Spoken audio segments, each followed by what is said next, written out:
¿Cuántas historias se han hecho sobre máquinas del tiempo, ¿no? En la cual uno se metiera como en esta película de adolescentes ya mítica de Regreso al Futuro, ¿no? Que pudieras con este coche fantástico poner la fecha, el año, el momento al cual querías regresar y volver, ¿no?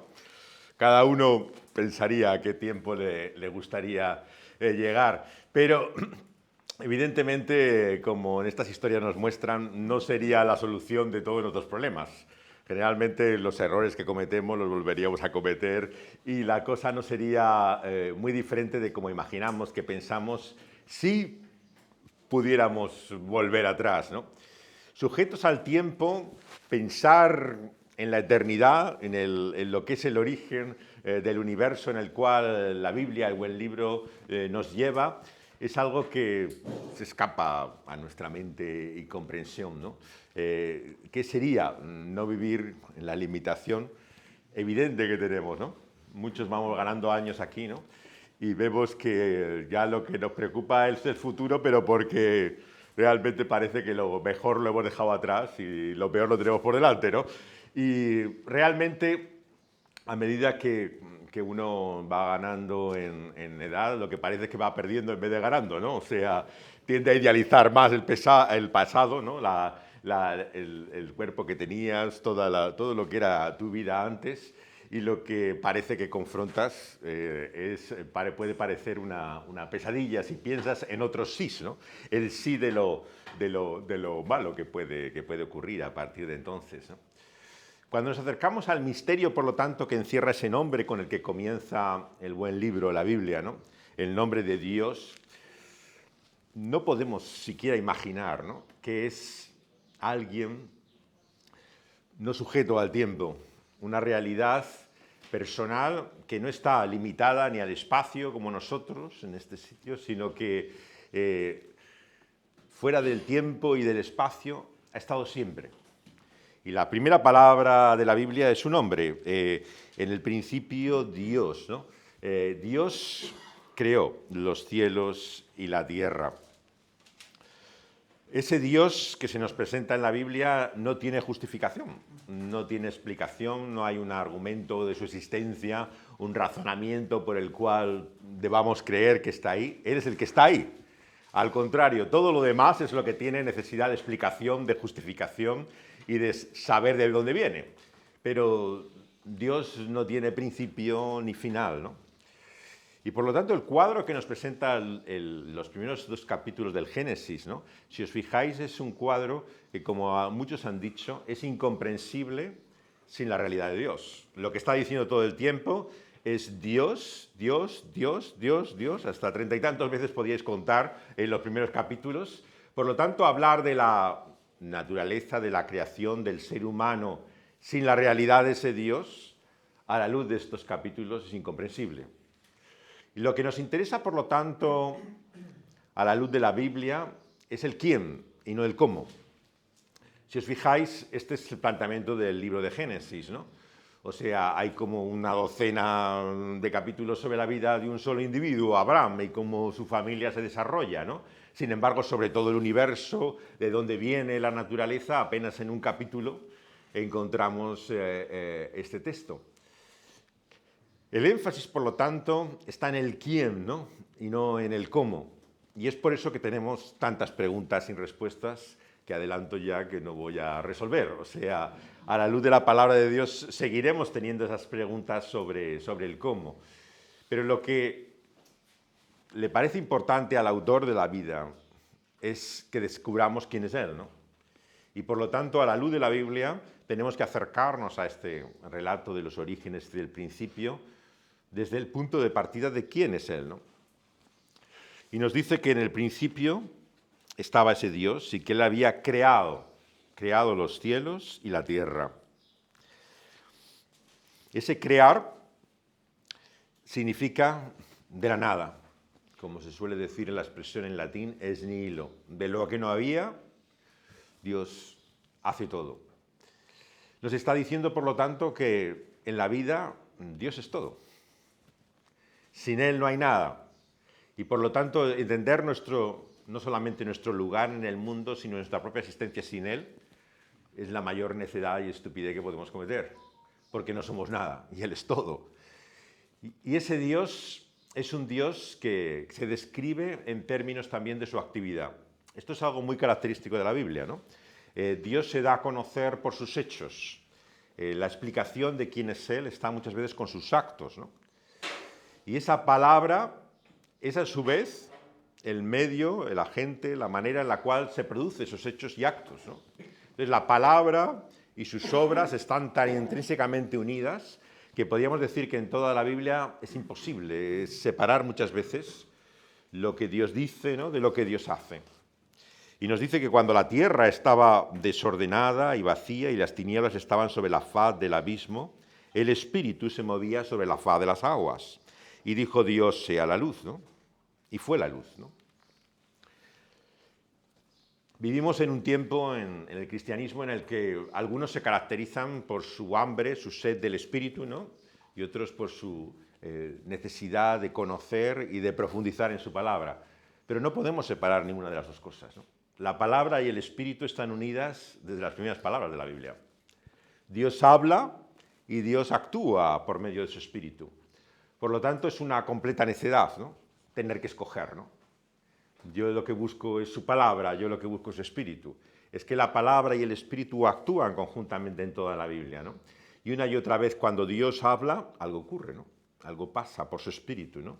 Y cuando Dios hace cosas, habla y explica también con sus palabras lo que Él hace, ¿no? Entonces, desde el comienzo ese Dios que está ahí, ¿no?, que está presente, le vemos en acciones y le escuchamos en su palabra.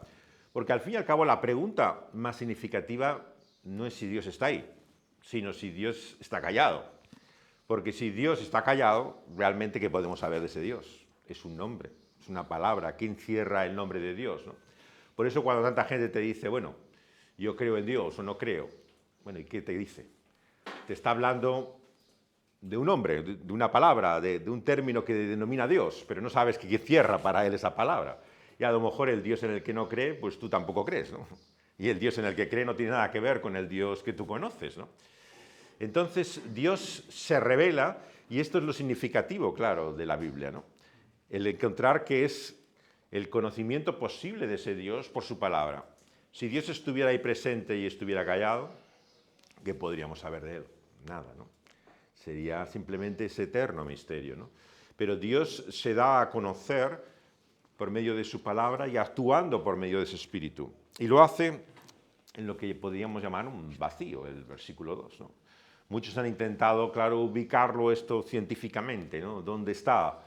Durante mucho tiempo, por ejemplo, dentro de la Iglesia había una interpretación de la historia, del tiempo, ¿no?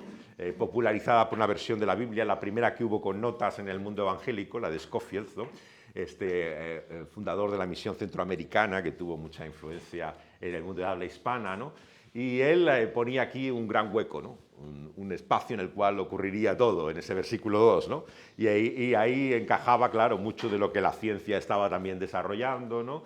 Y las preguntas y enigmas que uno se hace, ¿no?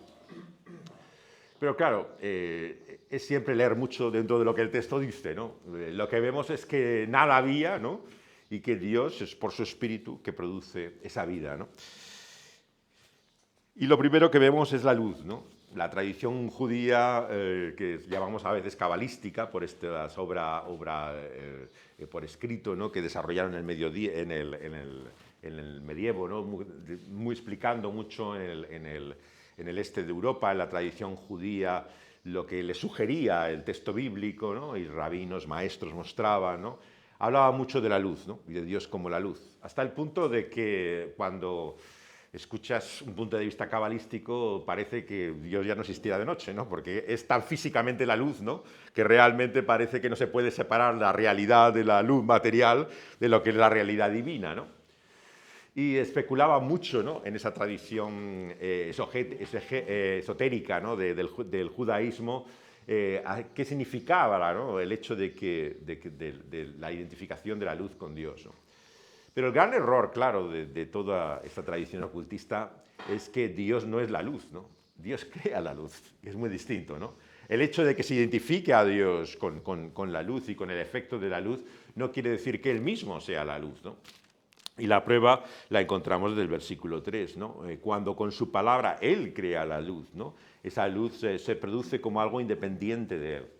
Esa creación, por lo tanto, es ajena, es fuera de Él y nos da una de las claves de cómo debemos entender el mundo, ¿no? Cuando pensamos realmente que Dios está tan unido a su creación, a ese mundo que vemos en la naturaleza, que no pudiéramos separarlo, rompemos, claro, la distinción fundamental que tiene la Biblia desde el principio. Es por eso que en todas las religiones más antiguas, ¿no?, de la India confunden, ¿no?, la deidad a Dios con la naturaleza, con la creación. Y es como el instinto natural religioso humano, ¿no? El convertir esa creación, dice Pablo en Romanos 1, que sobra de sus manos, convertirla en Dios, ¿no? Adorarla como Dios, reverenciarla como Dios, ¿no? Y veis cómo incluso en una sociedad tan desarrollada científicamente, tecnológicamente como la actual, se habla de la naturaleza en términos divinos, ¿no? Se habla de reconocer, ¿no?, de dónde vienes, cuál es el origen en ella, la madre naturaleza, ¿no?, la que nos ha dado con su sabiduría, ¿no?, la que mantiene todas las cosas con su tremenda inteligencia, ¿no? Claro, todos son atributos personales que se le dan a una realidad física y material, ¿no?, como si fuera un ser inteligente en mayúsculas, ¿no? Y vemos que desde el paganismo más antiguo hasta la visión, digamos, más espiritualista, oriental, orientada hacia la ecología, encontramos también esta misma confusión, ¿no? Pero lo característico de la Biblia es el hecho de que el creador no es su creación, hay una distinción total. Y esto implica, claro, una dependencia. Porque no somos dependientes de Dios a causa de la tragedia que vamos a ver mañana, que es el pecado. Somos dependientes de Dios por ser criaturas. Claro, esto es una gran distinción, porque significa que está en nuestro propio ser. El carácter y naturaleza es ser dependientes. Por lo tanto, el sueño de la humanidad de ser autosuficiente, de bastarse a sí mismo, es una completa necedad. Claro, el ser humano está creado y hecho de tal manera que es dependiente de aquel mismo que es su autor, ¿no?, que es su creador, ¿no? En ese sentido, una y otra vez es no reconocer la realidad de nuestra limitación, ¿no?, de lo que somos, humanos, criaturas, ¿no? Y el sueño religioso que ha querido hacer del ser humano algo más que un hombre es una locura. Incluso en perspectiva eterna, como estamos viendo de que Dios nos revela en su palabra, finalmente, ¿cuál es el propósito último? No será dejar de ser criaturas, convertirnos en Dios, divinizarnos, ¿no? El propósito de este libro y de la fe no es la divinización del ser humano. Nos dice, sí, Pedro, que seremos participantes de la naturaleza divina por medio de la fe, que hay una obra por la cual Dios, su Espíritu, entra en nuestro interior, pero sigue habiendo una distinción entre la criatura y el Creador, ¿no? Estaremos unidos a Él, habrá una relación tan íntima y profunda de comunión, ¿no?, que sea realmente más cercana que nunca podamos imaginar, pero Dios seguirá siendo Dios y nosotros seremos humanos, ¿no? Entonces, el no aceptar, entender esta realidad te lleva a no comprender una palabra, ¿no? Te llega a ver finalmente al ser humano, como vemos muchas religiones orientales y el pensamiento esotérico, como si fueran pequeños dioses, ¿no?, con amnesia, que no saben, simplemente no conocen, se han olvidado, ¿no?, de lo que eran, pequeños dioses, ¿no? Todo ese sueño absurdo, ¿no?, ridículo, ¿no?, por el cual se cree que el individuo, el ser humano, tiene hasta la capacidad de crear, ¿no? ¿Cuántas tonterías se dicen hoy sobre el poder del pensamiento? Tenemos en la cabeza la capacidad creadora, ¿no? Basta simplemente la imaginación para poder realizar algo, ¿no? Y los libros de moda que hay ahora, estos manuales de autoayuda, ¿no?, si leéis algunos de ellos, ya los títulos te lo dicen mucho, te ponen el mayor error del libro ya el título, ¿no? Te dice cómo poder hacer que cosas buenas pasen. Bueno, tú no puedes hacer que cosas buenas pasen, ¿no? Te pasan cosas buenas o malas, pero tú no haces que las cosas pasen, ¿no? O sea, ya es una visión Y claro, te lo escriben, en este caso, una neuróloga, psiquiatra reconocida, persona científica, pero lo que te está diciendo en el propio título es una tontería. Tú no creas la realidad, tú no la produces. Eso es magia, eso no es la vida. La vida no funciona de esa manera, ¿no? Sin embargo, este es el engaño, ¿no? La mentira, ¿no? De intentar verse el ser humano, el hombre, como una especie de pequeño Dios en el cual puede crear y producir la realidad a su antojo, con su propio pensamiento, como tú lo haces, ¿no? Todo se ve negando esa realidad de dependencia, ¿no? Y cuando te ves en situaciones, ¿no?, en que parece que no hay solución humana, ¿no? Sabéis muchos de vosotros que he estado con cáncer todo este tiempo, ¿no?, último, ¿no? En el cáncer el lenguaje que te utiliza la gente es muchas veces apelando a tu actitud mental, ¿no? Te dice, ¿no? Si tienes el pensamiento positivo, si vas a mirar esto con ánimo adelante, ¿no? Seguro que esto se resuelve, ¿no? Bueno, yo no estoy tan seguro que esto funcione así. O sea, esto no es una cuestión mental, ¿no? O sea, no es un problema simplemente Por supuesto que el ánimo, la actitud influye en la enfermedad, claro, todos lo sabemos, ¿no? Pero crea o desaparece un problema por una actitud mental, es relativo, ¿en qué medida? Puede cambiar tu actitud respecto a él, ¿no? Pero lo que hay en tu cuerpo está en tu cuerpo, ¿no? O sea, o se quita, o cambia, o desaparece, pero no por una cuestión mental, ¿no? Entonces, se ha llegado a exagerar tanto, ¿no?, estos últimos años, ¿no?, lo que es que se llega a especular que hay partes del cerebro que no utilizamos, ¿no?, que si supiéramos el desarrollo, se llega a decir, ¿no?, que hay incluso un hemisferio inutilizado, ¿no?, no se sabe por qué o cómo, ¿no? La mayor parte de los neurólogos dicen que no es cierto, ¿no?, que usamos el cerebro, ¿no? Lo que pasa es que se ha convertido en un terreno tanto, ¿no?, de especulación, que ese poder creador que para el pensamiento hebreo, la palabra hebrea es bara, solo se utiliza de Dios. Este verbo que aquí utilizamos, el ser humano no crea, es solo Dios el que crea, ¿no? Claro, y esta es la gran diferencia entre el ser humano y Dios, ¿no? Nosotros podemos intentar, como reflejo, imagen suya, vamos a ver, hacer cosas, ¿no?, que pueden parecer o asemejar, digamos, algo creativo, ¿no?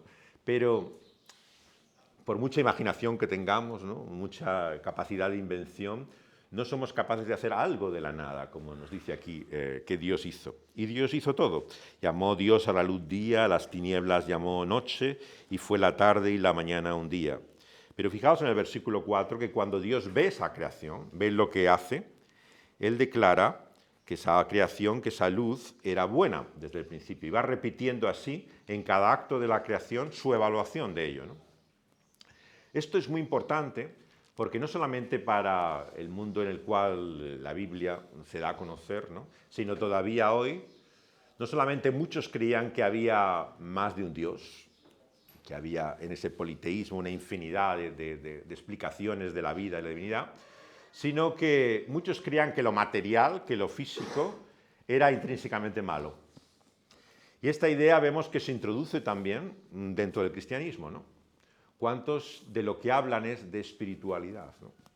Incluso te sorprende, ¿no?, que en el mundo cristiano más liberal, ¿no?, digamos, que intenta ser más actual, se concentra muchas veces en cuestiones como si lo espiritual fuera lo realmente importante, ¿no? Y lo físico, lo material, digamos, eso está ahí atrás. Pero como vemos en la Biblia, esto tiene dos lecturas posibles. Corintios, por ejemplo, ¿no? O sea, o desprecias tu propio cuerpo y lo conviertes todo en un ejercicio ascético de intentar no vivir dependiente de nada material, o todo lo contrario, tratas con lo material como sin ninguna trascendencia, ¿no? Lo que hagas con el sexo, lo que hagas con cualquier realidad física, al fin y al cabo, ¿qué importancia tiene? O sea, las dobles lecturas que se dan de esta visión de lo material y de lo físico nos pueden parecer antitéticas, extrañas, opuestas, ¿no?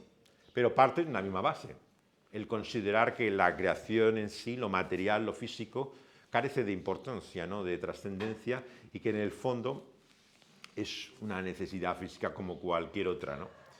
Pero cuando Dios declara bueno algo, no simplemente lo declara útil o necesario, suficiente, tenemos que comer, ¿no?, de algo tienes que vivir. No, o sea, esto no es la bondad de la creación, ¿no? La bondad de la creación no es su utilidad o su sentido práctico, es lo que realmente considera, ¿no?, más que apropiado, ¿no?, que considera realmente admirable, ¿no? Es como si Dios mismo, su autor, se maravillara de lo que hubiera hecho con sus manos, ¿no? De tal forma que no hay la menor sombra, ¿no?, sobre esa visión que tiene de la creación. Día tras día vemos que cuando Dios hace algo, hace expansión en medio de las aguas, separa las aguas de las aguas, hizo Dios la expansión y separa esas aguas que estaban debajo de la expansión de las aguas que estaban sobre la expansión, y fue así, ¿no? Y llama así Dios a la expansión cielos, y fue la tarde y la mañana al día siguiente, y juntan las aguas que están debajo de los cielos en un lugar y que se descubra lo seco, y fue así. Y llama a Dios a lo seco tierra, y a la reunión de las aguas le llama mares. Y vio Dios que era bueno, versículo 10. La tierra y el mar, que muchos conocéis mejor que yo. Ambas realidades, ¿no? Dios contempla esa obra que ha hecho, esa separación y división, y la considera buena, ¿no? Claro, el cuadro que vemos luego después es muy diferente. La Biblia le produce mucho respeto, la mar, ¿no?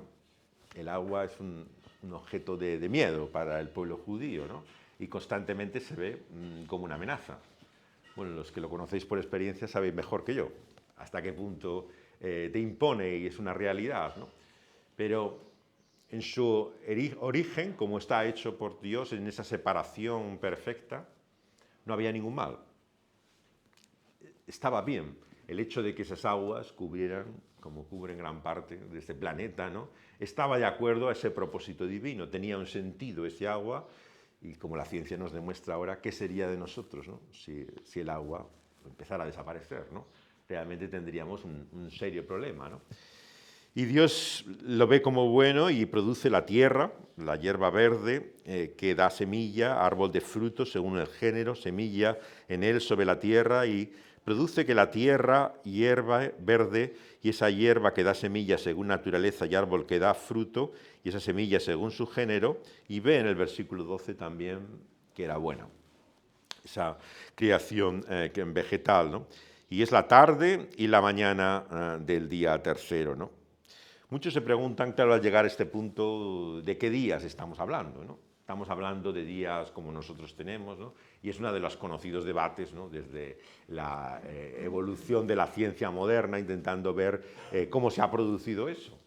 Claro, el plano que encontramos aquí es de un Dios eterno, que no está sujeto al tiempo, que no está limitado, y que por lo tanto para él, como dice la palabra de Dios, un momento y un instante, ¿no?, puede ser como una eternidad para nosotros, ¿no? O sea, estamos en un momento en la creación en la cual es difícil hablar de tiempo, pero al mismo tiempo te está hablando de realidades materiales que hace y que van creando un ámbito físico en el cual estamos, ¿no?, en el cual también existe el tiempo, ¿no?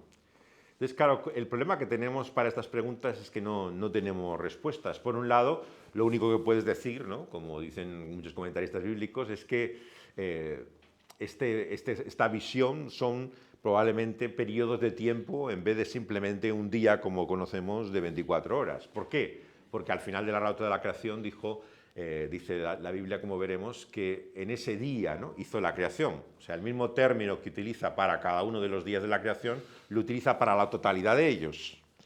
Entonces, vemos que se trata de un periodo de tiempo, pero que utiliza la forma realmente de lo que entendemos que es un día, desde la perspectiva, claro, de ese Dios eterno que se está revelando a nosotros, ¿no?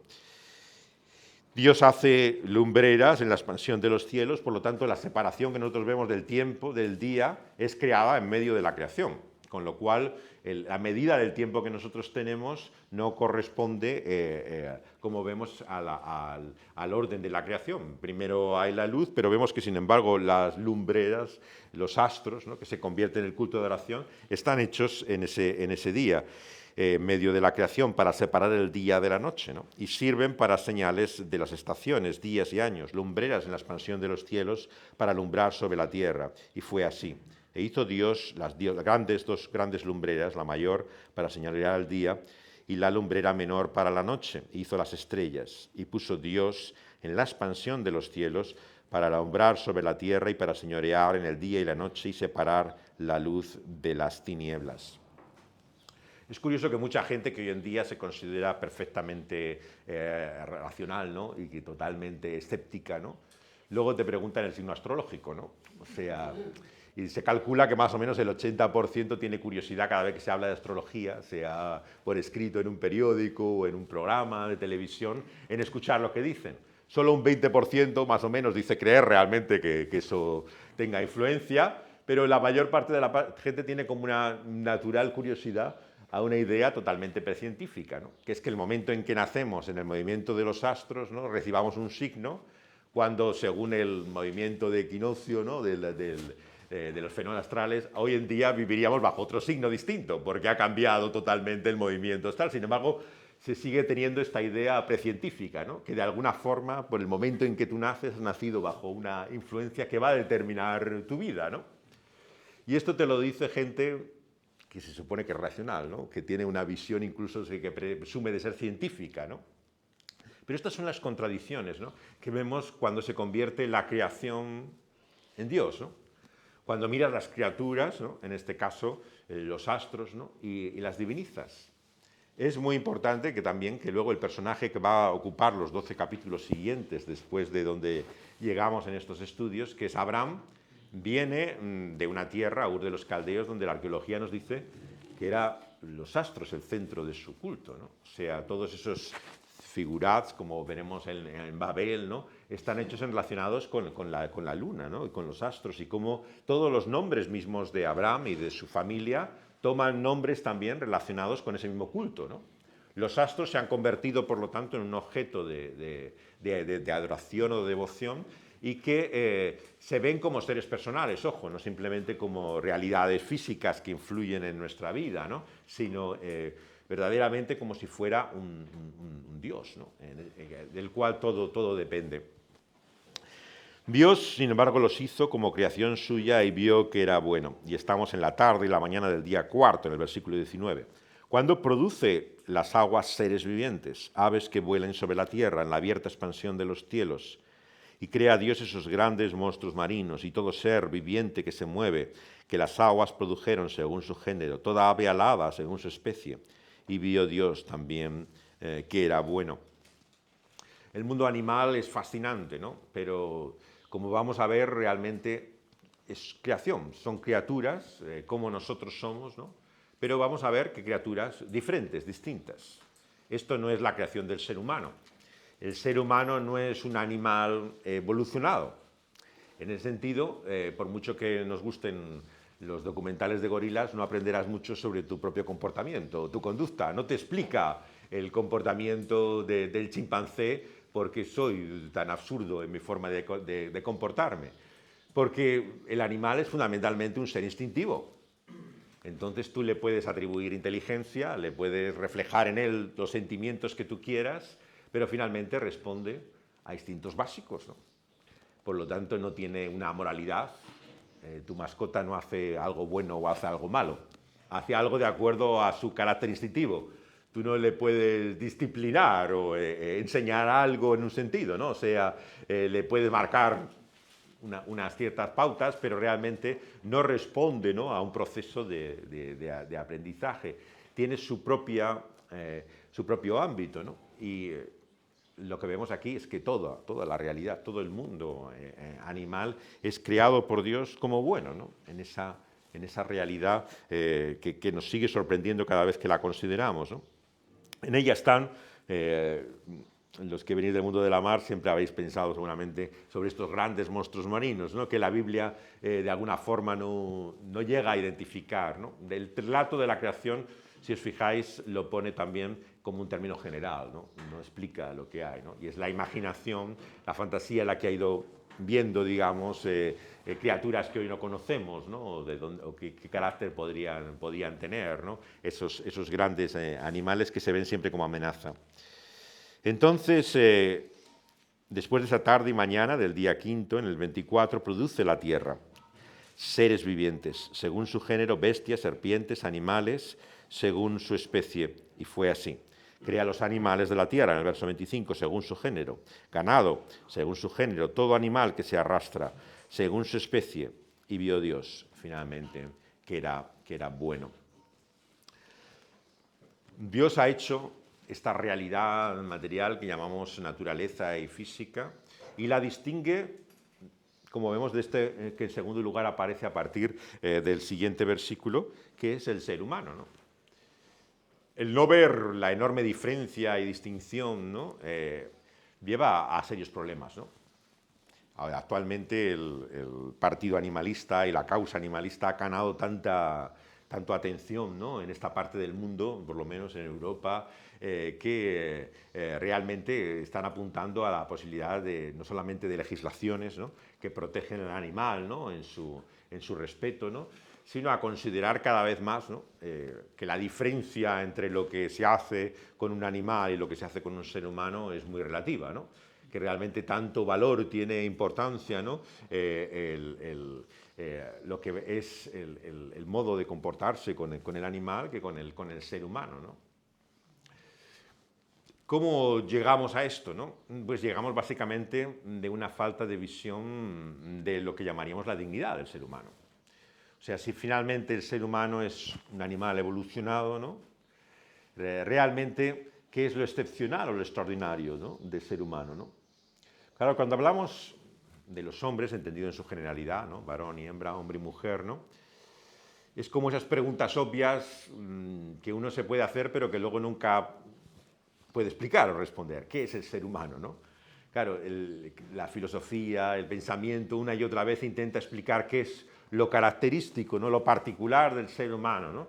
Pero te encuentras con grandes dificultades, ¿no? Para expresar en lenguaje lo excepcional que es ese ser humano, ¿no?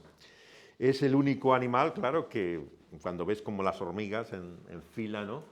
Se para, ¿no? Y dice, bueno, ¿y para qué hago yo esto, no?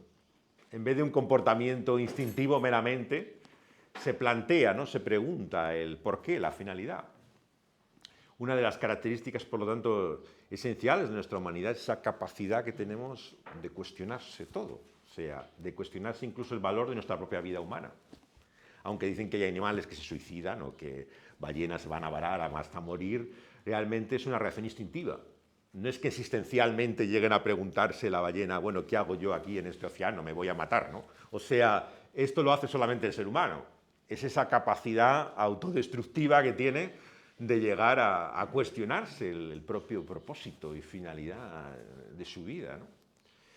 Entonces, es un misterio para nosotros nuestra propia realidad, porque no nos entendemos, ¿no? No comprendemos realmente qué es lo que somos, ¿no? Como aquello que más amamos, ¿no? Que más queremos, somos los primeros en destruirlo, ¿no? Como muchas veces lo que más valoramos es lo que peor cuidamos, ¿no? Como actuamos de una forma tan absurda, ¿no? Y al mismo tiempo somos capaces de apreciar la belleza, ¿no? La emoción, ¿no? Tener una sensibilidad, ¿no? Que nos parece muchas veces que es única, ¿no? Pero otras veces, ¿no? Nos parece que es simplemente la percepción que podemos tener como cualquier otra criatura de la vida, según sus circunstancias, sus situaciones, ¿no? Claro, ¿qué nos está hablando todo este cuadro primero de la creación? Nos está hablando de que hay un Dios primero con un poder, capaz de hacer de lo que no hay, produce todo de lo que no existe, un Dios mayor que nosotros, un ser que nos supera en todos los sentidos, ¿no? Pero al mismo tiempo, claro, nos habla de un propósito, de una finalidad. Ese Dios actúa conforme a su voluntad, ¿no? De acuerdo a un plan y, como vemos, un esquema incluso, ¿no? de tiempo, ¿no? En el cual desde su eternidad entra en nuestro tiempo y lleva a cabo, ¿no? Ese es su propósito. Por lo tanto, hay un problema en una filosofía que considera que el ser humano, ¿no? Tenga un propósito y finalidad si es fruto del azar, de la casualidad, ¿no? De la conjunción de una serie de átomos por una combinación química, ¿no? Como dice el famoso libro del genetista Monod, ¿no? Al azar y la necesidad, ¿no? Ya el título te lo dice, ¿no? Si es el azar y la necesidad lo que rige la vida, ¿qué sentido tiene hablar de propósito, de finalidad? ¿Qué razón puede hablar? Todo es casualidad. El azar le determina tu propia vida. ¿Qué sentido tiene poder explicarlo, no? Esa visión que vemos determinista, podríamos decir, ¿no?, del ser humano, ¿no? En cierto sentido, claro, es resistida por muchos, ¿no? Dicen, no, tú puedes crear tu propia realidad. Eso no es cierto que tú estés determinado, ¿no?, por las circunstancias que sean, ¿no?, o sea, de tu propio nacimiento, de tu medio, ¿no? Tú eres mucho más allá de tus circunstancias. Puedes crear tu propia vida y tu propio mundo, ¿no? Y se enfrenta la filosofía, desde mucho tiempo, ¿no?, entre aquellos que lo que enfatizan es el determinismo. Nada puedes hacer, está todo ya de alguna forma determinado, porque has nacido donde has nacido, ¿no? O sea, tú que te crees que tú eres alguien, que has hecho algo en la vida, pero ¿qué hubieras hecho si hubieras nacido en otra parte del mundo? Si hubieras nacido con unos padres que no tuvieran el dinero que tú tienes, que tenían, y con una educación y una sociedad que te permitió llegar y hacer esto, ya veríamos si te hacías a ti mismo en ese medio, ¿no? O sea, vemos lo relativo, ¿no?, muchas veces de lo que es el sueño del hombre hecho a sí mismo, ¿no? La famosa imagen americana, ¿no?, de lo que es el orgullo del individuo, ¿no? Yo me he ganado, yo he logrado, yo he conseguido, yo he hecho la realidad de lo que soy, ¿no? Claro, lo que tú has hecho o logrado está determinado por otras muchas cosas también, ¿no? Determinado por ese ámbito en el cual has venido a este mundo, has nacido, el tiempo en que estamos, ¿no? ¿Qué hubiera sido de nosotros en otro tiempo? Ya veríamos si esa capacidad creadora hubiera producido algo semejante a ello. Pero lo que produce es esa autosuficiencia. De alguna manera consideras que has llegado a algo. Claro, si abriéramos los ojos a esa realidad fría, dura, impersonal, ¿no?, llegaríamos, claro, a la famosa expresión, ¿no?, por la cual la ciencia llega a decir que finalmente, ¿qué somos, no?, en un mundo impersonal, vacío, consecuencia del azar y de la necesidad. ¿Qué sentido y propósito tenemos en la vida, ¿no? Claro, si eso se planteara así, nadie querría saber nada de este pensamiento, de esta vida, ¿no? Si te dijeran que todo es absurdo, que nada tiene sentido, que nada de lo que puedas hacer, ¿no? Por lo tanto, tenemos que vivir una inconsistencia. Creer una visión del mundo que no tiene aparentemente un creador, un autor, un propósito, pero sin embargo pensar que hay cosas que dan sentido o propósito o fin a la vida, ¿no? Y en esa inconsistencia encontramos también como el ánimo o el estímulo para vivir en lo que podríamos llamar el humanismo secular, ¿no? Una visión en que el ser humano es el centro del universo, pero no hay un Dios que te dé la explicación última de las cosas, ¿no? Entonces, inconsistentemente, le quieres ver a veces un propósito o un fin a algo que no lo tiene, o aceptas ciertas circunstancias que te vienen dadas, ¿no?, como algo que, al fin y al cabo, ¿qué vas a hacer, no? Las cosas son como son, la vida es la vida, ¿no? Y intentas en esa inconsistencia vivir o encontrar tu camino, ¿no? En esta segunda parte, ¿no?, encontramos en el versículo 26, encontramos nuestro tema favorito, que somos nosotros mismos. Podemos hablar de nosotros eternamente, es nuestro principal interés y afición, ¿no? No hay otra cosa que estimule una conversación, ¿no?, que hablar de uno mismo, ¿no? Y, sin embargo, ¿quién es el ser humano, ¿no? Realmente, ¿qué sentido o propósito tiene, ¿no? Lo que nos muestra aquí, en primer lugar, el versículo 26, es que estamos hechos a imagen de nuestro Padre, ¿no? De tal hijo, ¿no?, tal astilla, ¿no? O sea, la gran necedad y lo ofensivo realmente que significa el negar el creador, ¿no?, el llegar a decir, como dice muchas veces el pensamiento actual, ¿no?, que Dios es un fruto de nuestra imaginación, es un invento de nuestra mente, es lo que queremos llamarle a nuestra fantasía, a lo que nos gustaría que estuviera ahí.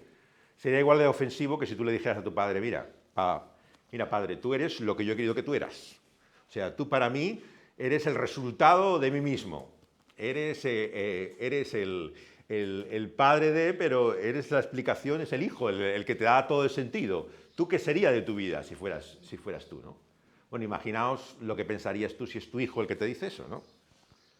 Sería la mayor ofensa, ¿no?, la afrenta, pero tú, ¿quién te has creído que eres, ¿no? O sea, ¿qué es lo que has podido hacer en esta vida y en este mundo si no hubiera estado yo, si no hubiera sido yo?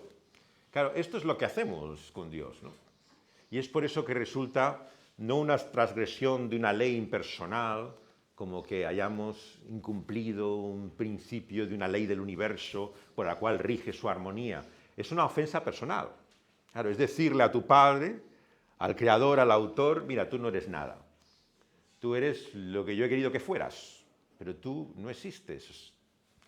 Claro, esto es una completa locura, ¿no?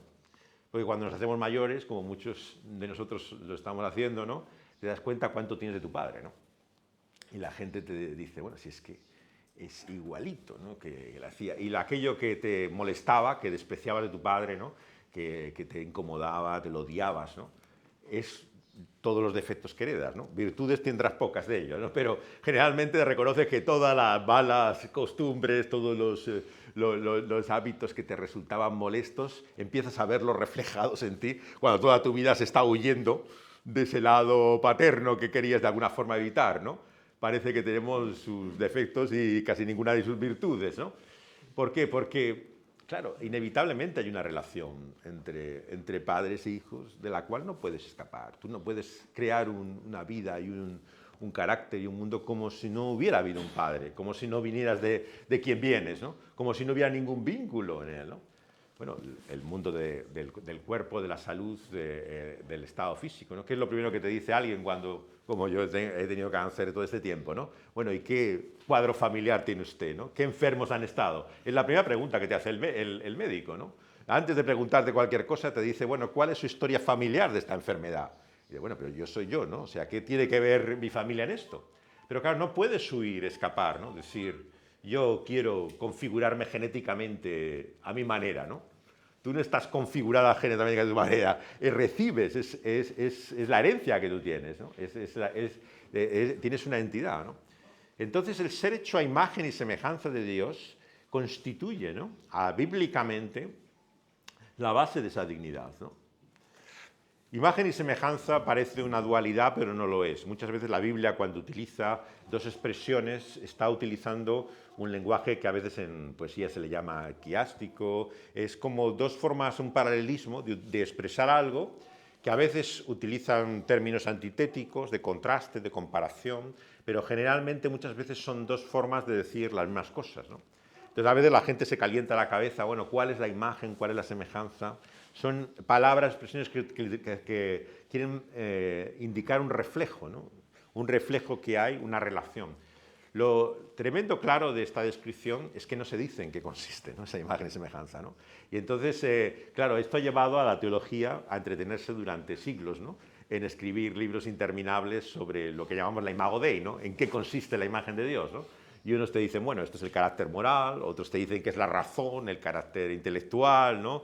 Otros te dicen que tiene que ver, ¿no? Con esa capacidad de invención, de creación, todo lo que quieras. Y todo, nada de ello está incluido en esa imagen y semejanza. No se explica exactamente en qué consiste, ¿no? Lo que se dice es que hay una diferencia entre el creador y la criatura, ¿no? Y que al mismo tiempo hay una relación, hay un reflejo. Tan importante, fijaos, que llega a decir el Nuevo Testamento, cuidado cómo hablas del otro. Porque cuando estás hablando, maldiciendo de otro ser humano, estás maldiciendo a alguien que es imagen y semejanza de Dios. Por lo tanto, la imagen y semejanza de Dios ni siquiera se acaba o rompe con la caída. Constituye la dignidad del ser humano, ¿no? Fijaos que no dice incluso creyente o no creyente, o hermano o hermana, ¿no? No, como hablas de cualquier ser humano. Estás hablando de alguien que es una criatura a imagen y semejanza de Dios, ¿no?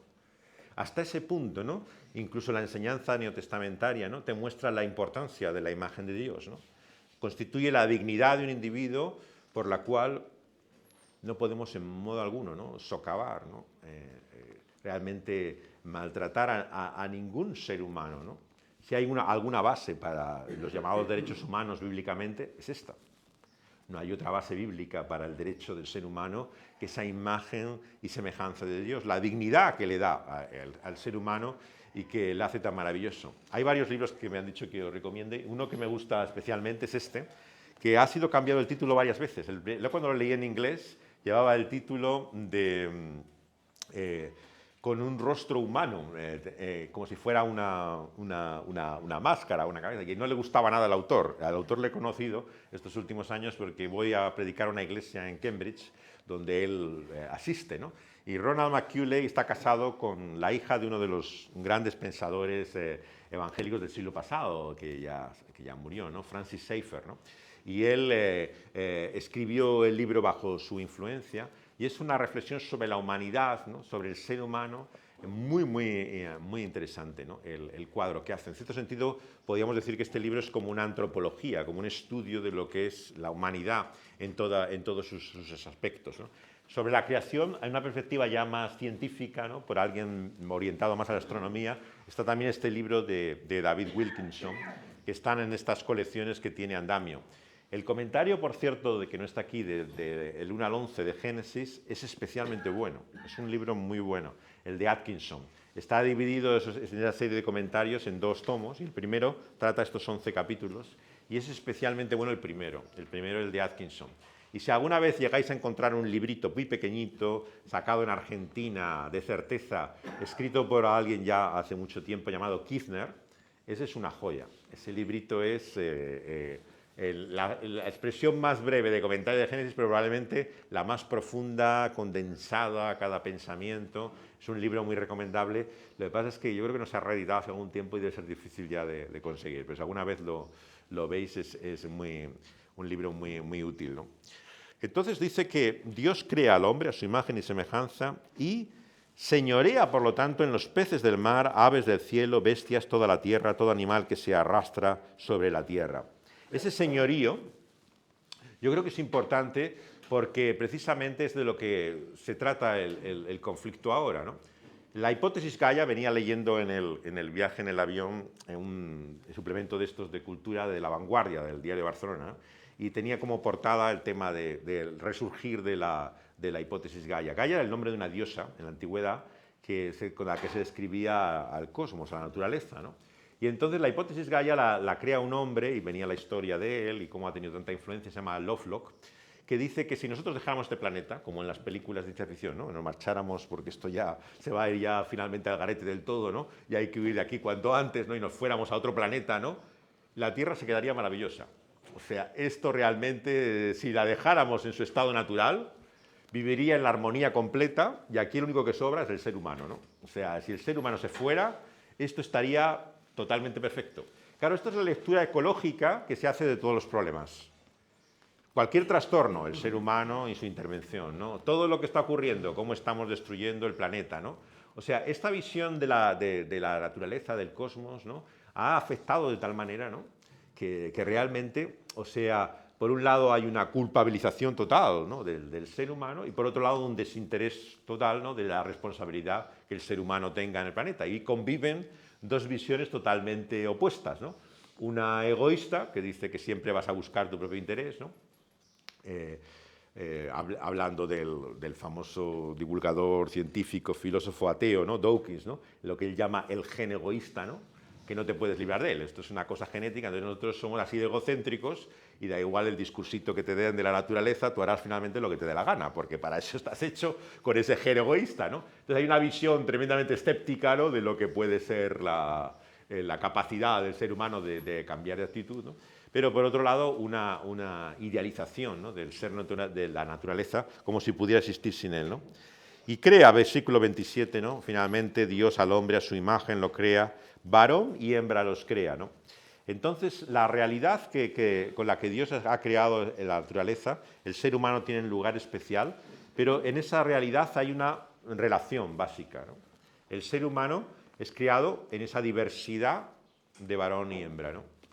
Lo que toda la vida se ha denominado como sexo, género, ahora no sabemos cómo llamarlo ya siquiera la distinción entre ambos, ¿no? Pero que define, ¿no? Esa realidad dual, ¿no? de nuestra vida, ¿no? Y se crea así desde el principio, ¿no? Vemos que varón y hembra son creados igualmente por Dios. ¿Y cómo son creados? A su imagen y semejanza. Yo me acuerdo de discutir en alguna ocasión con alguna persona que me decía, no, es el hombre el que está creado a la imagen y semejanza de Dios, ¿no? La mujer no está creada a la imagen y semejanza de Dios. Eso no es lo que dice el Génesis. El Génesis lo dice claramente que ambos, ¿no?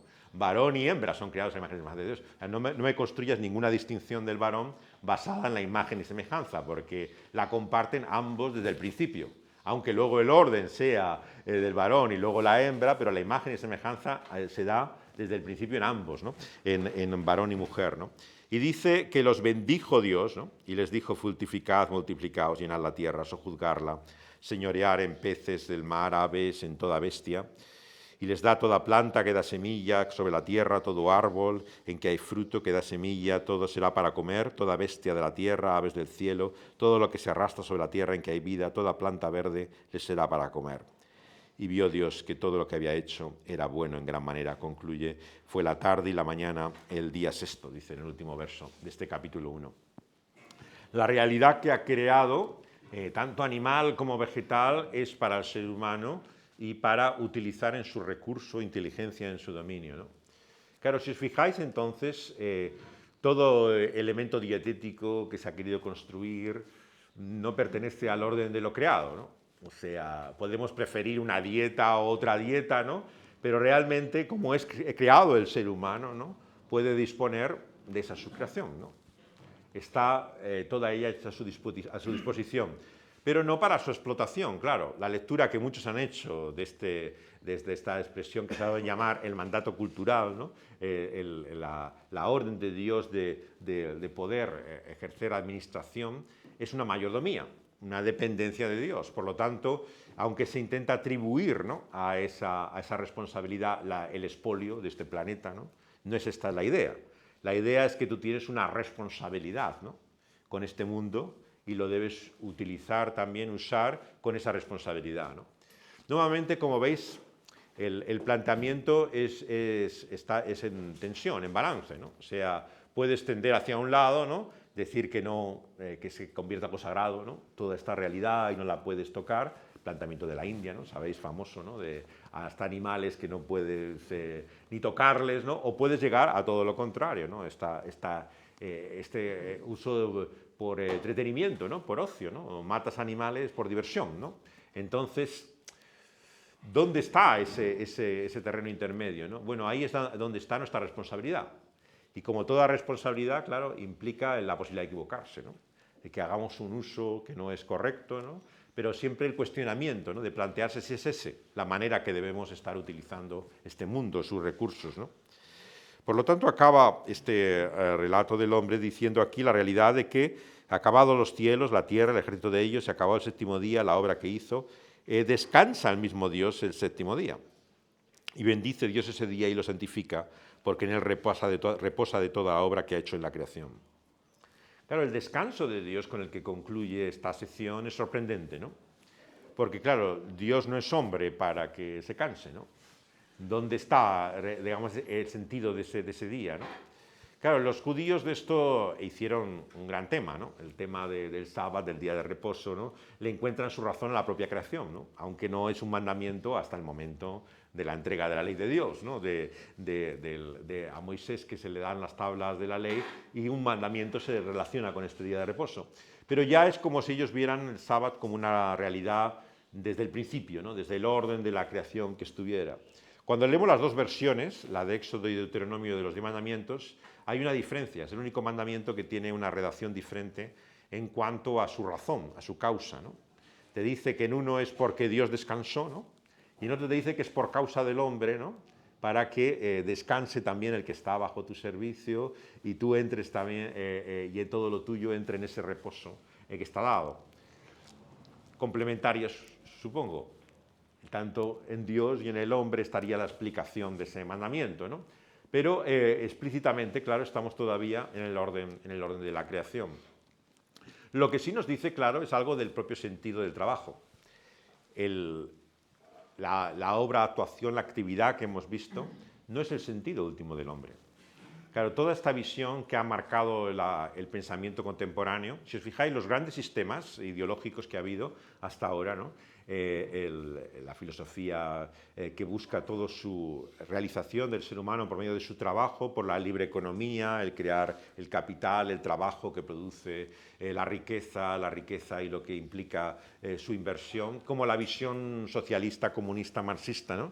Que considera que el ser humano es un ente laboral que está hecho para producir, ¿no? Pero que lo que se produce, digamos, es un desequilibrio, una injusticia en la forma de participar del beneficio de toda esa riqueza, ¿no?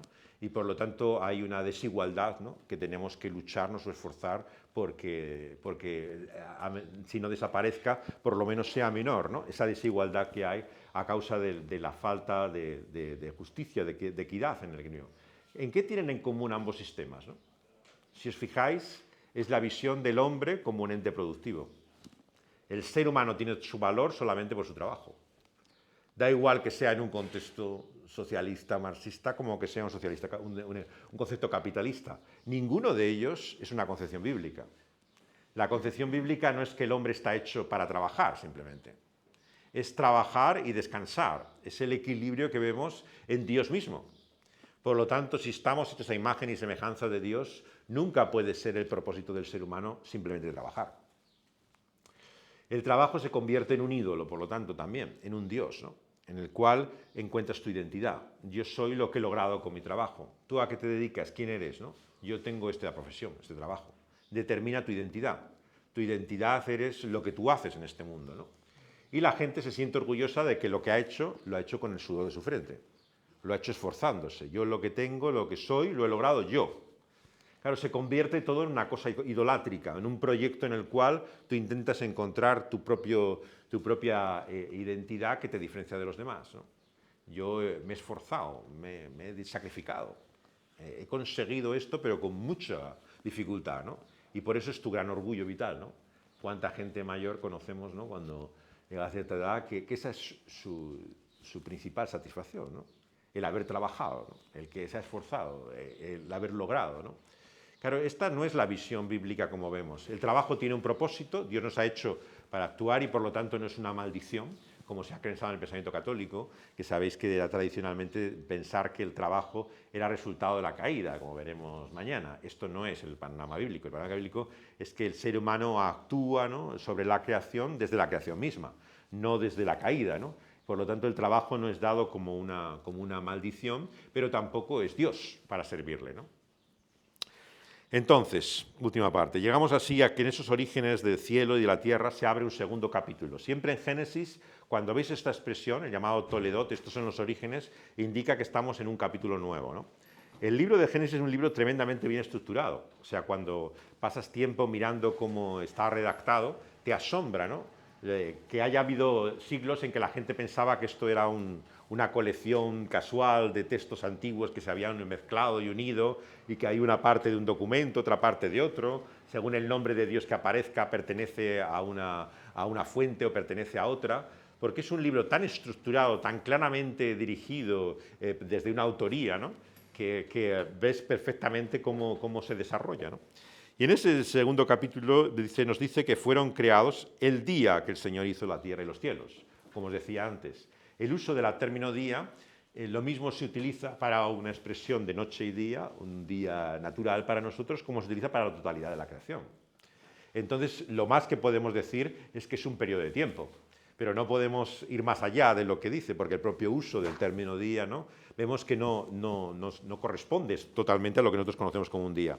Toda planta del campo, antes que fuera en la tierra, toda hierba que naciera, el Señor Dios aún no había hecho llover, ni había hecho al hombre para labrarla, sino que subía de la tierra un vapor que regaba toda la faz de la tierra. Y el Señor forma, Dios, el hombre del polvo de la tierra, sopla en su nariz aliento de vida, y fue el hombre un ser viviente. La vida, por lo tanto, está en Dios mismo. Volvemos otra vez al tema del principio, ¿no? O sea, es Dios el centro y sentido de todo. Si Él no nos diera el aliento, la inspiración de vida, no hay una vida inmortal, indestructible en nosotros, que exista, que llamemos alma o que consideremos que está ahí de una forma permanente. Depende de Dios, ¿no? Entonces, el aliento de vida es también lo que el hebreo llama alma. Es la realidad de lo que somos dependiente de Dios, ¿no? Totalmente, ¿no? Entonces, lo crea del polvo de la tierra, ¿no?, mostrando, por un lado, de dónde compartimos nuestro origen, ¿no? O sea, somos un producto, una obra suya, ¿no?, y al del polvo venimos y al polvo volveremos, ¿no? La realidad del ser humano es que es ese polvo que se cree realmente ser algo más de lo que es, ¿no? Pero finalmente, ¿quién es el que hace la diferencia de que sea algo más que ese polvo? Es Dios mismo, el que produce la vida, ¿no?, y también el que la puede dar eternamente, ¿no? Entonces le sopla ese aliento de vida en un acto personal de intimidad, ¿no? Y esto, claro, es lo característico también del ser humano. Lo otro, digamos, es creado por su palabra en su acción sobrenatural, pero cuando le da la vida, ¿no? Le ha soplado ese aliento de vida como si fuera de su propia boca, ¿no? Hay una relación íntima y personal en el origen mismo de nuestra vida. Y es así como Dios planta un huerto en Edén, al oriente, al este, poniendo al hombre en que se había formado, ¿no? Y el Señor hace nacer de la tierra todo árbol delicioso, bueno para comer, y también el árbol de la vida en medio de ese huerto. El árbol de la ciencia del bien y del mal. Fijaos que hay dos árboles, no hay uno solo, ¿no? O sea, en la descripción que se describe, ¿no? Aquí nos habla de una diversidad, por un lado, ¿no? De árbol que hace todo lo delicioso. Luego te habla de un árbol en particular, ¿no? Que es el árbol de la vida, que está en el centro. Y luego te habla del árbol de la ciencia o del conocimiento, ¿no? Del bien y del mal, ¿no? Sale del Edén un río que riega el huerto y se reparte en 4 brazos, muy difíciles de ubicar ninguno de ellos geográficamente, aunque han hecho intentos, ¿no? Ha habido antiguos exploradores en el siglo XIX que buscaban, ¿no? Dónde estaba el Edén, ¿no? Y algunos de ellos estaban tan convencidos de haberlo encontrado, ¿no? Que un famoso de estos exploradores, geógrafos ingleses, declara haberlo encontrado en Polinesia, ¿no? Y decía que estaba en una isla. Y a partir de ahí muchas veces se habla de por eso de estas islas como paradisíacas, ¿no? Como si fuera el paraíso mismo, ¿no? Pero lo han intentado encontrar en todas partes, ¿no? El paraíso o el Edén. No hay un cuadro que te dé claramente, hay un río que conocemos con ese nombre, pero claro, su descripción no corresponde a lo que vemos aquí, ¿no? Que era en el relato de la creación, ¿no? El río está el Pisón, que rodea la tierra de Ávila, donde hay oro, y el oro es bueno, también bedelio, onice. El segundo río es Gión, el que rodea la tierra de Cus. El tercero es Hidekel, que va al oriente de Asiria. El cuarto es Éufrates, que es el más reconocible. Pero luego toma Dios al hombre y lo pone en ese huerto para que lo labre y lo guarde. Y manda al Señor diciendo: de todo árbol de ese huerto podrás comer, pero del árbol de la ciencia, de este último, del bien y del mal no comerás, porque el día que de él comieres, ciertamente morirás. Claro, esto es lo que tenemos tan profundamente arraigado en nosotros, ¿no? La resistencia que tenemos, ¿no? De que alguien te diga lo que tienes que hacer, ¿no? O sea, nuestro sueño e ilusión es que te dijeran: haz de la vida lo que tú quieras, pero no me pongas ninguna limitación, no me restrinjas, ¿no? ¿Qué hay en el fondo de la resistencia de la mayor parte de las personas contra la religión, ¿no? Pues la misma que la hay contra cierta idea de moralidad. O sea, si la moralidad es decirme no hagas esto y no hagas lo otro, yo no quiero saber nada de eso. O sea, hay en nosotros un espíritu que se levanta contra todo lo restrictivo, ¿no? Es como una camisa de fuerza que finalmente te va a complicar. ¿Por qué? Porque decimos, bueno, si la vida ya encima es difícil, ¿no? Complicada y tiene tantas circunstancias que realmente no controlas, encima, además, nos vamos a preguntar, ¿no? ¿Qué otras restricciones le vamos a poner más que la propia vida a la que te da? O sea, si ya estoy limitado por muchas cosas, encima me voy a limitar yo mismo con otras muchas cosas, ¿no? Que me vengan impuestas desde fuera, ¿no? Entonces, esta visión que busca la autonomía, ¿no? La independencia, ¿no? de toda restricción, ¿no? Está tan profundamente arraigada en nosotros que cuando nos dicen las reglas, las normas, ¿no? Yo no sé vosotros, o yo soy muy torcido, pero enseguida pienso, bueno, ¿y cómo van a controlar que estoy cumpliendo esta norma, ¿no? O sea, enseguida ya la primera idea que te viene es cómo se podría transgredir esa norma, ¿no? Enseguida empiezas a pensarlo, la manera en cómo van a poder asegurarte que tú cumples esa norma, ¿no? Estamos hechos de tal forma, como vamos a ver mañana en la caída, que nos resistimos a ello, ¿no? Sin embargo, en nuestro propósito original, como veis, ¿no? Está esa limitación, ¿no? De que es el propio autor de la vida el que discierne lo que es bueno y lo que es malo, ¿no? Entonces, ese árbol del conocimiento, del cual no puedes comer, es no poder por ti mismo, ¿no? Finalmente, escoger y elegir qué es lo bueno, qué es lo malo. Claro, esto es lo que realmente una y otra vez luchamos con ello, ¿no? O sea, el hecho de que, ¿por qué tú no vas a poder saber qué es lo mejor para ti, ¿no? Claro, y nuestra sociedad, como veis, cada vez intenta rizar el rizo, buscando finalmente cuál es el mínimo, ¿no? común y denominador de lo que podía ser ético, ¿no? Lo que hoy llamamos valores, ¿no? Esta expresión que le estoy empezando ya a coger manía porque es que es tan absolutamente repetida, ¿no? De los valores, ¿no? Pero es como el buscar el mínimo, ¿no? ¿Que cuál es, no? El no hacer daño al otro, ¿no? O sea, en el sexo todo es permitido excepto lo que no tenga consentimiento. sea un menor o sea por violencia, pero todo lo demás es adopción y decisión, ¿no? O sea, es como estar buscando a ver cuál es el límite donde pongamos la ética al nivel más básico y fundamental para poder establecer, estos son los valores, ¿no? Y claro, en esto se supone que todos nos unimos, claro, esta es la afición, ¿no? La fantasía, ¿no? Que todos compartimos estos valores universalmente y que según esos valores sacrosantos, ahí nadie va a querer transgredirlos porque esos son los principios. Pero claro, estamos hechos siempre con ese afán continuo de transgredir incluso el más mínimo de los valores que pongas denominadores. O sea, quieres ponerlo todo, reducirlo a lo básico, pero finalmente te encuentras la realidad que veremos a continuación, ¿no? Pero eso será mañana. Hoy lo que vemos, para acabar, es el hecho de que Dios en el versículo 18 le dice, no nos dice a quién, a Dios mismo entre sí, se habla en esa realidad diversa de Dios que hemos llamado el hecho del Dios trino, ¿no? Latente en el relato de la creación, ¿no? Obviamente que hasta el Nuevo Testamento no vemos una revelación claramente de ese Dios trino con la claridad que hay, ¿no? Pero hay ya como una diversidad en el lenguaje, una pluralidad con el que Dios se habla a sí mismo en plural, ¿no? Y habla consigo mismo, ¿no? Y le dice así, no es bueno que el hombre esté solo, ¿no? Le haré una ayuda idónea para él. Y el Señor forma pues de toda la tierra la bestia del campo, ave del cielo, y trae a Adán para que viera cómo le había de llamar. Y pone a Adán, llamó así a todos los animales, dándole su nombre.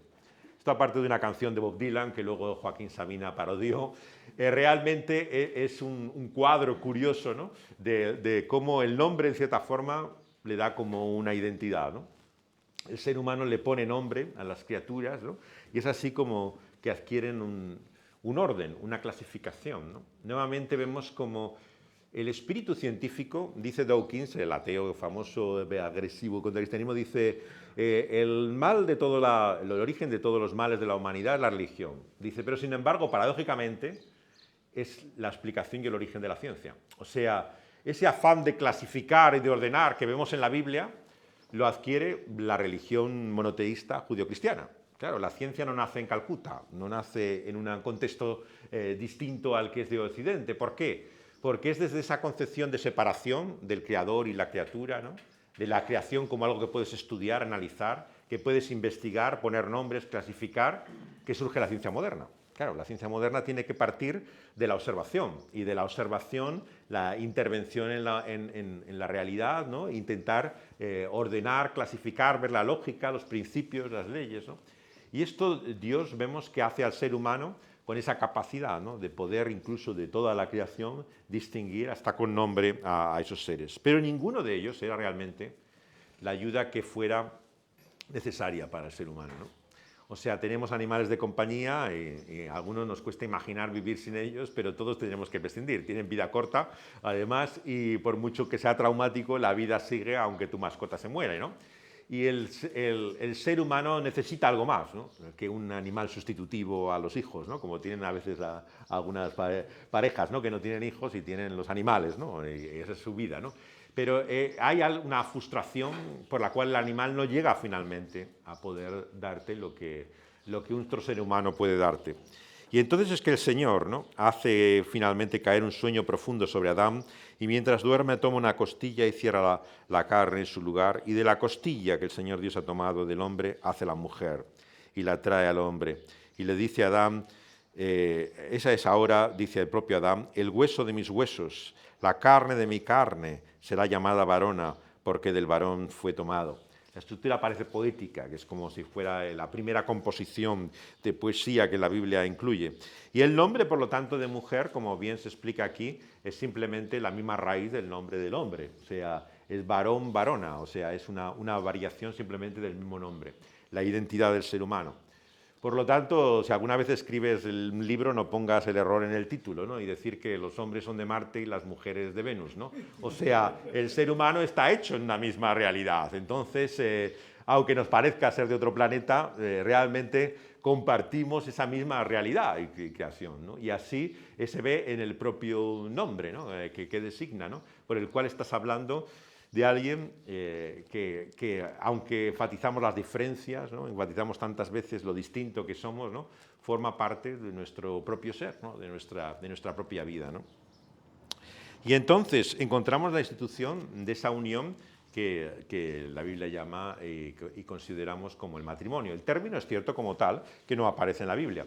Sin embargo, luego vemos que cuando al Señor Jesús le preguntan por el matrimonio, vuelve a este relato de la creación, donde no se utiliza la palabra matrimonio, y establece ahí esto como el invento de Dios, es la creación de Dios. O sea, no es una convención humana que llega a partir de cierto momento, vamos a crear una estructura económica para la unión de estas dos personas para saber cómo poder administrar sus bienes, ¿no? Sino que realmente es una idea de propósito divino por el cual Jesús mismo dice que se ha creado el matrimonio, lo que se llama en el contexto del Nuevo Testamento matrimonio, ya en el momento de la creación.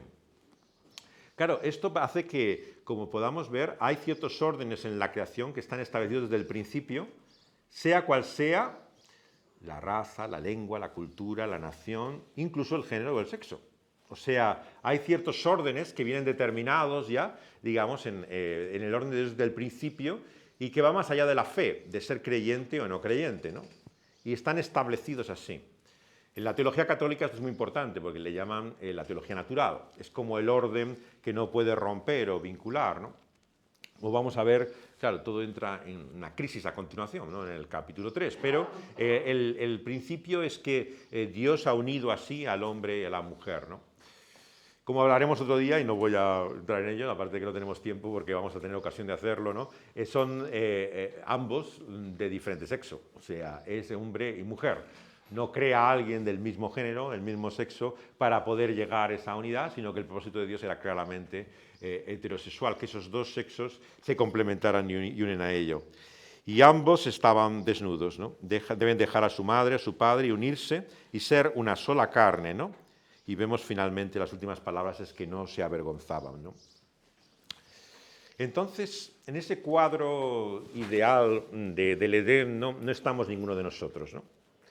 Podemos pensar, imaginarnos cómo sería la vida sin que hubiera mal, sin que hubiera enfermedad, sin que hubiera muerte, pero es un esfuerzo de imaginación, ¿no? Realmente el mundo es lo que es, ¿no? Y no podemos imaginarlo sin el mal.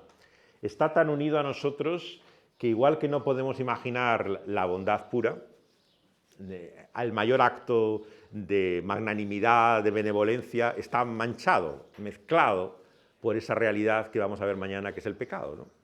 Entonces, incluso lo bueno que hagamos en esta vida tiene un interés egoísta, tiene finalmente un afán de autosatisfacción, de autopromoción, de reconocimiento de uno mismo. No hay un bien puro. Todo el bien que hacemos está condicionado por un interés que no es limpio, puro totalmente, ¿no? Pero igual ocurre con el mal, si os fijáis, ¿no? No conocemos el mal puro. O sea, incluso la gente que parezca un demonio, ¿no? Realmente de su perversión, tiene rasgos sorprendentes a veces de humanidad, ¿no? Todos los mafiosos tienen familias maravillosas por las que darían su vida y se sacrificarían, ¿no? O sea, hay el más terrible criminal que te damos tiene rasgos de misericordia insospechada en ciertos momentos, ¿no? ¿Por qué? Porque no es un demonio. El ser humano no es ni un ángel ni un demonio. Somos seres humanos, ¿no? Y en esa realidad que nos muestra aquí la palabra de Dios, ¿no? Fuimos creados con una cierta inocencia original, ¿no? Por la cual desnudos no se avergonzaban, ¿no? Ahora, ¿qué hacemos con la realidad de nuestra propia vida como es ahora? No podemos volver atrás al Edén, al este del Edén, lejos de aquella realidad, no hay regreso posible, ¿no? Sin embargo, cuando toda generación anhela y sueña un mundo mejor, que está sino deseando volver al paraíso perdido, ¿no? Aquel lugar que ha dejado, que piensa que tiene que estar en algún sitio, ¿no? C.S. Lewis decía que esta era una de las razones para creer que aquello de lo que la Biblia nos habla, de ese mundo que Dios ha hecho y que se propone recrear, renovar, hacer de nuevo, es una realidad. Porque dice, ¿de dónde te viene este anhelo y deseo de una realidad que no es conocido? ¿Es simplemente la fantasía, el sueño de lo que te gustaría? ¿O es que existe esa realidad en algún lugar y en otro sitio, ¿no? Donde esos sueños son realizados, ¿no? Él dice, nuestra mente está hecha por el cual las ideas responden también a realidades, ¿no? Lo que tú conoces o lo que tú piensas viene por cosas que que tú percibes como verdaderas, aunque no hayas estado. Todos hay lugares que podemos mencionar por nombre en los cuales jamás hemos estado.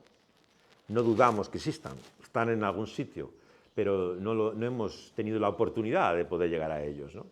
En la vida también creemos que hay realidades, aunque no las hayamos conocido o experimentado.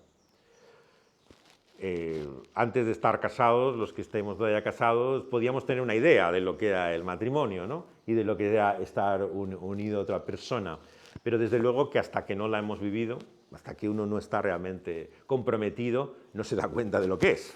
Te imaginas algo, tienes una idea, pero realmente no sabes lo que significa hasta que lo experimentas, ¿no? Y es en la experiencia, ¿no?, muchas veces que nos damos cuenta de quiénes somos. Y por eso es que no deberíamos finalmente pensar sobre estas cosas sin darnos cuenta, ¿no?, de la necesidad que tenemos de un conocimiento experimentado de ello. Si decimos que somos dependientes de Dios, no estamos diciendo solamente que debemos darle gracias, ¿no?, esta mañana de que tenemos esta vida, aliento, la salud mayor o menor que podamos tener, se la debemos a Él, ¿no? No estamos simplemente declarando, ¿no?, un hecho evidente, ¿no?, que es nuestra dependencia, ¿no?, nuestra dependencia de otros, de la vida misma, de lo que quieras llamar, ¿no? Lo que decimos es que cuando dependemos de Dios como criaturas es que dependemos de nuestro sentido y propósito en la vida, ¿no?, de conocer y saber quién es ese Dios. Y eso es lo que Génesis 1 y 2 te está diciendo, que nunca podrás encontrar realmente la razón por la que estás aquí, ¿no?, sin preguntarte quién es Dios, ¿no? Entonces, la pregunta de quién es Dios, lejos de ser un entretenimiento vano, ¿no?, una forma de pasatiempo para aquel que no tiene nada mejor que hacer, es clave y fundamental para nosotros, ¿no?, hoy, ¿no?, en este momento, ¿no? Si no sabemos quién es Dios, ¿no?, tampoco vamos a descubrir nunca qué es lo que hacemos en este mundo. Por muy mezquino, miserable que sea, asqueroso que puede llegar a ser este mundo y esta vida, ¿no?, finalmente, ¿qué hacemos aquí, ¿no? ¿Qué sentido tiene mi vida o mi propósito? Nunca lo descubrirás en ti mismo. Ni siquiera mirando a tu alrededor, ¿no?, esta creación y naturaleza que tengas, vas a encontrar la razón de esa vida misma, ¿no? Tienes que mirar más allá, ¿no?, aquel que está desde la eternidad. Y lo que quiero deciros finalmente es que aquel que ha creado todas las cosas, ¿no?, es también el único que puede dar sentido a ellas. Por eso quiero acabar con un texto de Hebreos, en el cual se nos llama a apuntar al verdadero hombre. Dice así Hebreos capítulo 2, ¿no?, versículo 8. Que ese nuevo Adán, ese verdadero hombre, todo lo sujetó bajo sus pies. Y en cuanto sujetó todas las cosas, nada dejó que no fuera sujeto a él. Pero todavía no vemos que todas las cosas le sean sujetas, dice el verso 8 del capítulo 2 de Hebreos. Pero dice el versículo 9, pero vemos a aquel que fue hecho un poco menor que los ángeles, a Jesús, coronado de gloria y de honra, a causa del padecimiento y de la muerte, para que por la gracia de Dios gustara la muerte por todos. ¿Por qué ese Dios eterno que estaba desde el principio, que había hecho todas las cosas, decidió sujetarse, limitarse al tiempo, al espacio, a nuestra vida y realidad humana? La única explicación que tenemos es que ese Dios, tu vida y mi vida le importa.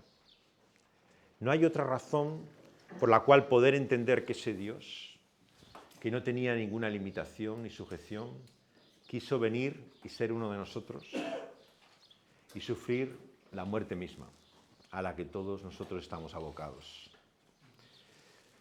Y la única explicación la encierra esa bonita palabra, pero con tan poco significado, muchas veces, que llamamos amor.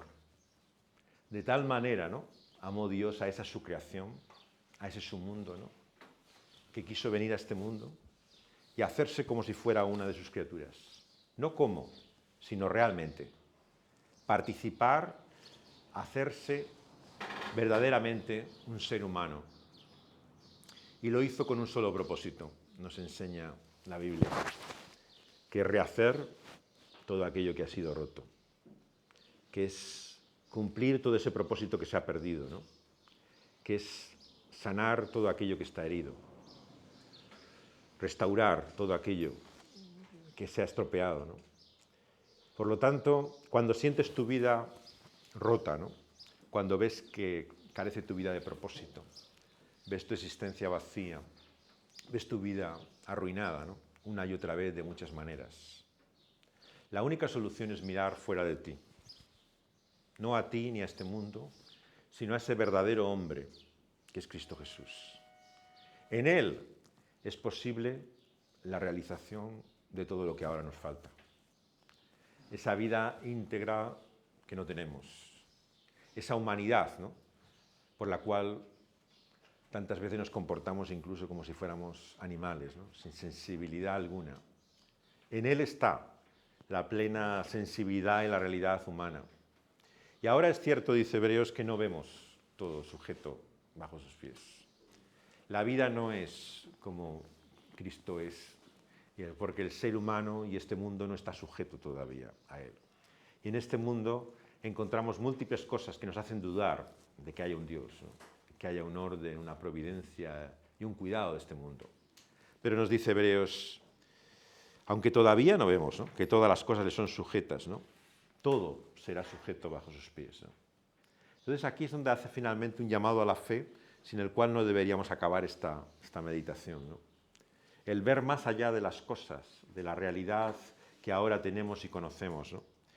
Y ver a dónde, mirar a quién, aquel que es el verdadero hombre, Cristo Jesús. Él fue hecho un poco menor que los ángeles. El ser humano, está diciendo en este capítulo, no es un ángel, no es un demonio, es humano. Y Dios se hizo como uno de nosotros, ¿no? Y nos dice que, siendo coronado de gloria y honra, padeció la muerte, para que por la gracia de Dios gustase la muerte por todos. Todo lo que ahora nos rodea, la vida misma, está cubierta, como decía el escritor Proust francés, de un polvo de muerte. Nos recuerda la mortalidad que estamos, ¿no? El cuerpo, cada vez que te miras cada mañana, ¿no?, al espejo, te das pena, ¿no? ¿Qué ha quedado? ¿De quién era? Ves las fotos antiguas y dices, bueno, ¿cómo era, no? Y ves que todo es como un continuo declive, deterioro. Las dolencias, supongo que todos compartimos lo mismo, ¿no? Ya te duele cada mañana, dices, si te acabas de despertar y levantar, ¿cómo te puede doler la espalda, el cuerpo, que parece que estás totalmente anquilosado, ¿no? Y, si hago ejercicio, o sea, esto, ¿qué pasa? Esa realidad de nuestra mortalidad, ¿no?, una y otra vez se hace más evidente cuando escuchas, como oímos cada día, ¿no?, de gente que hoy ya no están con nosotros, ¿no? Y cuando eras joven no sabías ni quién era, ¿no? Sabes que se ha muerto alguien, ¿no? Eran lo que le ocurre a otros, ¿no? Lo que le pasa a los demás, ¿no? Pero lo veías tan lejos, ¿no?, el día que eso te pasara a ti, que eso te ocurriera a ti, ¿no?, que podías vivir inconsciente, ¿no?, de esa realidad, ¿no? Ahora, una de las cosas que más me fijo siempre en las noticias son los obituarios, ¿no? Porque claro, ya no hay nadie que se muera que no conozca. O sea, había un tiempo en que no tenía ni idea de quién eran los que se morían, ¿no? Pero de verdad, se ha muerto este hombre. ¿Pero cómo se ha podido morir? ¿Pero qué edad tenía? Lo primero que preguntas, ¿no? ¿Pero qué años tenía este hombre? ¿De qué se ha muerto? ¿No? O sea, porque ¿qué no acabas de creerte realmente que pueda morirse? O sea, y cada vez ves que el espacio de tiempo, ¿no?, entre esas edades y el tuyo es menor, ¿no? Y dices, bueno, aquí por ley de vida me quedan 4 días. O sea, es que esto no hay más vuelta que darle. O sea, los años pasan, la vida está ahí acostumbrada. Entonces, ¿cómo entender ese propósito de ese Dios eterno de la creación, ¿no?, sin entender el asombro, lo incomprensible de que Dios quisiera hacerse una criatura mortal como nosotros? Él, que tenía el aliento de vida, que lo sopló y nos lo ha dado desde el principio. ¿Por qué ha querido prescindir de Él, ¿no? ¿Por qué ha querido morir en una cruz, ¿no?, padecer como nosotros hacemos, si Él era el eterno, el inmortal? En francés se le llama así a Dios en las Biblias, ¿no?, el eterno, ¿no? Es aquel que no está sujeto, ¿no?, a toda esta limitación del tiempo. ¿Por qué ha querido Él padecer, gustar, vivir y experimentar por Él mismo la muerte, ¿no? La única respuesta que yo puedo ver a la luz de ese Evangelio es para poder librarnos de ella. Para que esa realidad ineludible que no podemos escapar, que nos parece que estamos abocados a ella y que inevitablemente te alcanzará, pueda ser finalmente vencida por aquel que voluntariamente, ¿no?, quiso sujetarse a ese poder de la muerte y ese imperio para librarnos a él, ¿no?, del poder de la muerte. Y yo creo que finalmente eso es lo que dará sentido y propósito a nuestra vida, ¿no? Que Dios, amando de tal manera a este mundo, vino a él, ¿no?, para que, pudiendo conocerle, creerle, confiar en él, nos diera vida más allá incluso de la propia muerte. Vamos a pedirle a Dios que podamos así, de esta manera, ver que nuestra vida puede ser más de lo que es ahora, ¿no?, y que solamente lo será gracias a otro, que es Cristo Jesús, el verdadero hombre, y que por su muerte podemos tener vida, y una vida que realmente merece la pena, una vida auténtica y para siempre. Vamos a pedírselo a él. Oh Dios, en esta mañana nos damos cuenta, Señor, de lo cerca que estamos, Señor, de ese momento y de esa realidad en la cual, cuando menos lo esperamos, Señor, tenemos que dejar y partir de esta vida. Y no acabamos de aceptar, Señor, y de acostumbrarnos a ello. Sabemos que está ahí, pero, Señor, la realidad pone su sombra sobre todo lo que vivimos y experimentamos. La temporalidad, ¿no? Señor, nuestro propio cuerpo una y otra vez, Señor, nos molesta, Señor, que no podamos a veces ni reconocerlo, que nos parezca que seamos otros, Señor, de lo que fuimos un día. Señor, tú sabes lo que nosotros experimentamos, porque si bien no conociste, Señor, el envejecimiento, has gustado, Señor, la muerte misma. Has probado por tu propia experiencia, Señor, el sabor amargo de esa copa, Señor, por el cual has querido sujetarte a ese padecimiento y dolor de la peor muerte posible, la muerte de cruz. Una muerte, Señor, que entendemos que fue más allá del sufrimiento y del final de esa vida físicamente, que fue la tortura que implicó, Señor, en primer lugar emocionalmente, saber que estabas hecho para vivir eternamente, que era una negación de la realidad de quién tú eres, Dios, encarnado en la persona de tu Hijo, gustar y saber, Señor, lo que es la muerte, lo que es perder un hijo, lo que es la realidad, Señor, que está en contradicción con toda tu eternidad, oh Dios. Nos maravilla pensar que eso lo hiciste por causa de nosotros, que desde la eternidad, desde el principio, desde antes de todas las cosas, nos vistes y de tal manera nos amaste, Señor, que dijiste que querías experimentar, conocer esto, para librarnos, Señor, de esa realidad que iba a acabar destruyéndonos. Señor, te queremos dar gracias, Señor, porque por medio de Cristo Jesús tenemos vida y vida eterna, Señor. Que podamos una y otra vez, Señor, pensar en Él y darnos cuenta, Señor, que por su dolor y por su muerte podemos disfrutar de una vida nueva y mejor para siempre. En Cristo Jesús te lo pedimos. Amén. Amén.